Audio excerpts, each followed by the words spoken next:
ہمارے شیخ حضرت مفتی رشید احمد صاحب رحمہ اللہ تعالی نے اپنا جانشین بنانا تھا کسی کو. ہوتا ہے نا گدی نشین جانشین کے. میرے بعد اصلاح امت جو ہے, جو لوگ ہم سے جڑے ہوئے ہیں, ان کا نظام کون سنبھالے گا؟ اس کو عرف میں گدی نشین کہا. آج کل تو یہ گدی نشین برے معنی میں استعمال ہوتا ہے یہ لفظ. جاہل پیر جو نائب بنا کے جاتے ہیں نا عامل لوگ, ان کو گدی نشین کہتے ہیں. لیکن اصل میں تو اس کا تصور ٹھیک تھا نا. جیسے عبداللہ بن مسعود کے گدی نشین علقمہ تھے, علقمہ کے گدی نشین ابراہیم نخعی تھے, ان کے حماد الکوفی تھے, ان کے امام حنیفہ تھے. تو یہ علمی گدی ہو گئی. ایک ہوتی ہے روحانی گدی, کہ کوئی بزرگ ہیں جن کو سے اللہ ہدایت کا کام لے رہا ہے, بہت سے لوگوں کی اصلاح ہو رہی ہے. ان کو یہ ہوتا ہے کہ میں دنیا سے چلا گیا تو میرا نظام سنبھالے گا کون؟ تو وہ کسی کو اپنا نائب بناتے ہیں. تو ہمارے شیخ حضرت مفتی رشید احمد صاحب رحمہ اللہ تعالیٰ کو خیال ہوتا تھا کہ میں اپنا نائب تو کسی کو بناؤں, سارے کام اس کے حوالے کروں. اب میں بڑھاپے کی طرف جا رہا ہوں تو کون نائب ہو؟ تو حضرت فرماتے ہیں میں نے بہت تلاش کیا علماء میں, صلحاء میں, نیک لوگوں میں, کسی کو اپنا جانشین بناؤں. بہت آزمایا. خیال ہوتا تھا بھئی یہ بندہ اس قابل ہے کہ اس کو اپنا جانشین بنایا جائے. اس کو پرکھتے تھے بہت, اور پھر ان کا معیار بہت اونچا تھا. فرماتے پھر ایک شعر پڑھتے تھے جس کا مفہوم یہ, کئی سال ہو گئے نا, 10-15 سال, پھر کہتے تھے کہ انسان کا بچہ تلاش کرنا بہت, یہ ان کی رائے تھی, بہت مشکل ہے, بہت مشکل. آپ یہ نہ سمجھیں کہ یہ باقی سارے معاذ اللہ گدھے کے بچے ہیں. میرے بیان کو لوگ الٹا بھی لے جاتے ہیں نا, کہ اس کا مطلب یہ سارے کیا بیٹھے ہوئے ہیں. اصل میں ان کا معیار انسانیت کا بہت, بولو, اونچا تھا. جیسے ایک مسٹر کراچی ہوگا تو اس کی جو صحت ہے اس کا معیار کیا ہوگا؟ بہت اونچا ہوگا. اور ایک نارمل آدمی کی صحت کا معیار اتنا ہے, بس لپڈ پروفائل کا جو ٹیسٹ ہے وہ کیا ہو, وہ کلیئر آ جائے. تو ہر آدمی کا معیار دوسرے سے مختلف ہوتا ہے. تو ہمارے حضرت کا معیار کیونکہ خود بہت پرہیزگار تھے تو معیار ان کا ایسے ہی اونچا تھا. تو وہ فرمایا کرتے تھے کہ آپ چراغ لے کے تلاش کرو گے نا. ان کے تجربے کے بعد انہوں نے کہا انسان کا بچہ ملنا بہت مشکل. کوئی نیک ہوتا ہے اوپر سے فارغ ہوتا ہے, کوئی نیک ہوتا ہے مگر ادھر سے کیا ہوتا ہے, فارغ. کوئی ادھر سے بھی ذہین ہوتا ہے, نیک بھی ہوتا ہے, لیکن وہ اپنے آپ کو عقل کل سمجھنا شروع کر دیتا ہے. وہ حقیقت میں ذہین ہوتا نہیں ہے. یاد رکھو, جو بھی ذہین آدمی ہوگا نا وہ اپنے آپ کو عقل کل کبھی بھی نہیں سمجھے گا. دنیا میں ہمیشہ بے وقوف لوگ اپنے آپ کو بہت عقل مند سمجھتے ہیں. یہ بے وقوفوں کا کام ہے. تکبر اور خود پسندی یہ بے وقوفوں کی بیماریاں ہیں, یہ عقل مندوں کی بیماریاں نہیں ہیں. تکبر ہوتا ہے نا, پیسہ آ گیا ایک دم اپنی اوقات بھول گیا, یا کسی سے کبھی مشورہ ہی نہیں لیتا, سمجھتا ہے کہ جو مجھے اللہ نے عقل دی ہے کسی اور کو نہیں دی ہے. اٹ مینس کہ یہ پرلے درجے کا احمق اور بے وقوف ہے. سمجھتے ہو کہ نہیں سمجھتے؟ دیکھو مجھے ایک بات بتاؤ, عقل بچوں میں کم ہوتی ہے, بچوں میں زیادہ ہوتی ہے یا کم ہوتی ہے؟ کم ہوتی ہے نا بچوں میں. تو بچوں میں خود پسندی بھی ہوتی ہے. بچے کے سامنے دوسرے بچے کی تعریف کریں اس کو غصہ آتا ہے. بچوں میں تکبر بھی ہوتا ہے بہت جلدی, ذرا سی بات پہ دوسرے بچوں کے سامنے اترانے لگتے ہیں, شو مارنے لگتے ہیں. لیکن جب میچور ہوتے ہیں, سمجھدار ہو جاتے ہیں, تو یہ چھچور پنا چھوڑ دیتے ہیں. تو حضرت نے فرمایا کہ انسان کا بچہ تلاش کرنا کیا ہے, بہت مشکل. تو پھر مفتی رشید احمد صاحب نے نائب بنایا بہت طویل عرصے کے بعد, جو ہمارے شیخ ہیں اس وقت حضرت مفتی عبدالرحیم صاحب.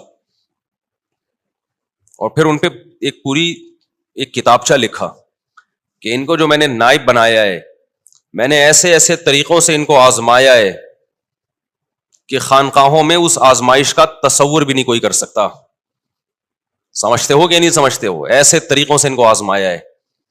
3 چیزیں بزرگ بننے کے لیے ضروری ہوتی ہیں, خوب سمجھ لو.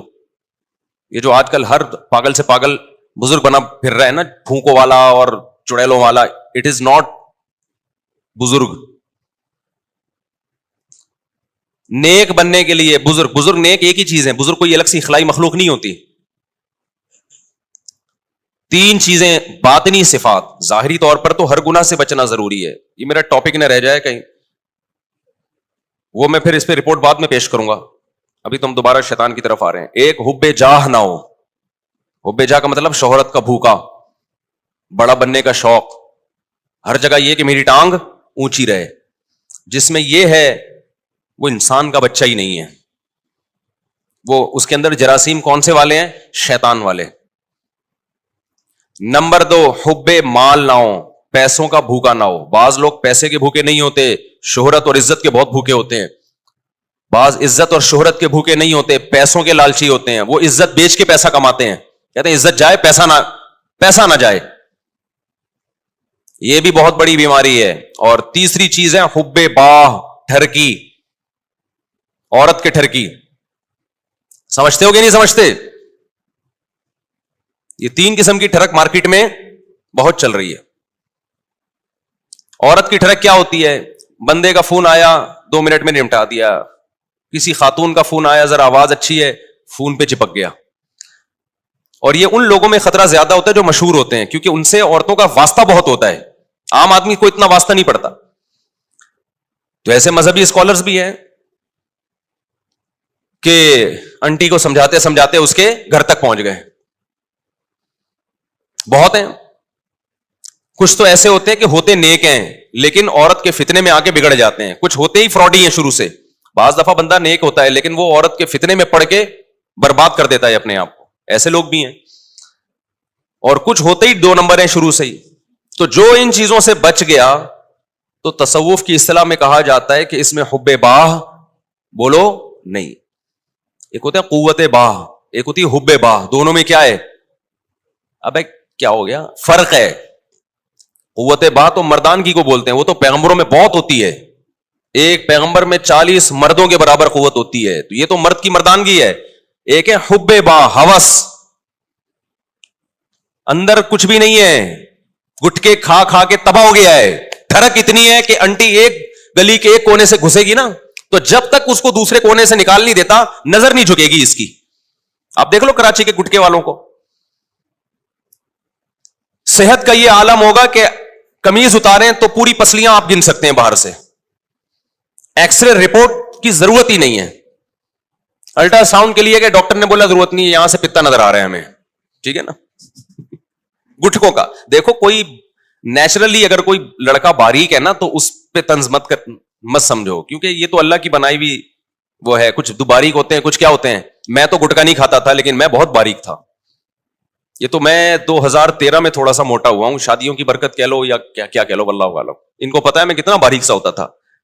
2013 سے پہلے میری یہی پوزیشن تھی جو میں بیان کر رہا ہوں. لیکن وہ باریکی صحت کی کمزوری کی وجہ سے نہیں تھی، وہ نیچرلی دبلا پتلا. کیونکہ صحت تو پہلے اب سے زیادہ اچھی تھی. اس وقت ہم بھاگتے تھے، پکڑائی میں نہیں آتے تھے. تو پہلے زیادہ اچھی صحت تھی جب دبلے تھے. تو ایک دبلا یا ایک موٹا وہ ہوتا ہے جو نیچرلی اللہ نے کسی کو موٹا بنایا، کسی کو کیا بنایا. یعنی میں اتنا باریک تھا کہ جب میں نے دوسری شادی کی تو بڑے ہنگامے ہوئے خاندان میں. تو ہمارے استاذ نے پوچھا کہ تمہارا وزن کتنا ہے. مجھے یاد ہے میں نے کہا 50 کلو. انہوں نے کہا کام 90 کلو کا کیا تم نے. ویٹ تمہارا 50 کلو ہے اور کام تم نے کون سا کر لیا؟ 90 کلو والا کر لیا. جب میں نے دوسری کی تھی تو وہ بڑی بحثیں بہت چلتی تھی. ایک دفعہ میں بیٹھا ہوا تھا تو میری پنڈلی نظر آ رہی تھی بہت ہی باریک سی. ہمارے استاذ کی عادت تھی مزاح کرنے کی. انہوں نے کہا بھائی یہ پنڈلی نیچے کرو یار. باتیں 2 4 شادیوں کی چل رہی ہیں اور یہ پنڈلی جو ہے نا آپ کی یہ کہہ رہی ہے کہ نہیں بھائی یہ نہیں ہو سکتا. تو ایک تو باریک جو کوئی بائی نیچر ہو، لیکن جو گٹکوں والا باریک ہے نا میں اس کی بات کر رہا ہوں. بعض لڑکے گٹکے کھا کھا کے، پان گٹکے سگریٹ. ہمارے ایک دوست سگریٹ صبح شام پیتے تھے. ہم سوئمنگ پول گئے سوئمنگ کے لیے، 2002 یا 2003 کی بات ہوگی. اب ہم سوئمنگ کر رہے ہیں، وہ بےچارا یہاں سے وہاں جائے تو اس کا سانس ہی پھول جائے، اور حالت بھی ایسی کہ باریک ہو گیا. تو پھر خود ہی کہتا ہے بھائی، میں نے کہا کہ یار اچھا شادی بہت کرتا تھا، شادی کرا دو مفتی صاحب، شادی کرا دو. پھر ایک دن خود ہی کہنے لگا مفتی صاحب آج جو میں نے اپنا اسٹیمنا چیک کیا نا سوئمنگ میں، اپنے بارے میں کہہ رہا تھا، تو مجھے لگتا ہے دھواں ہی نکلے گا. سمجھ رہے ہیں؟ مجھے لگتا ہے اب کیا ہوگا، دھواں ہی نکلے گا. بیچارہ یہاں سے وہاں جاتا، اس کا سانس پھول جاتا. تو صحت کراچی کے جو گٹکے والے لڑکے ان کی یہ ہے. اور باتیں کون سی ہیں؟ چار چار شادیوں کی. تو یہ صحت نہیں ہے, یہ جذبہ نہیں ہے, اٹ از کالڈ ٹھرک. اب میں اور کون سا مہذب لفظ استعمال کروں اس کے لیے؟ کیا خیال ہے بھائی, یہ کیا کہلاتا ہے؟ ایسے جیسے بھوک لگنی رہی اور کھا 6 پراٹھے رہے. تو یہ ہوس ہے. ایک تو ہے نا شدید بھوک لگ رہی ہے, پوری دیکھ کھا گیا, یہ تو طاقت اور قوت کی بھائی, جگر اور میدا بہت مضبوط ہے بھائی, 1-2 پراٹھوں سے پیٹ ہی نہیں بھرتا. ایک ہے بھوک ٹکے گی نہیں ہے, کھاتا ایسے جیسے صدیوں کا بھوکا ہے. تو یہ اٹ از کالڈ, اب آپ لوگ بھی سیکھ جائیں نا, یہ کیا ہے؟ یہ ٹھرک ہے, یہ صحت نہیں ہے. تو جو عورت کی ٹھرک ہوتی ہے نا, بعض لوگوں کو کہیں سے بھی بس دوستیاں فیس بک پہ بھی, اور پوری رات بیٹھے رہتے ہیں فیس بک پہ دوستیاں لگانے میں لڑکیوں سے. یہ عمل کہلاتا ہے حب باہ. سمجھ رہے ہو؟ باہ کی ٹھرک ہے. تو یہ 3 چیزیں انسان کو غیر اخلاقی بنا دیتی ہیں.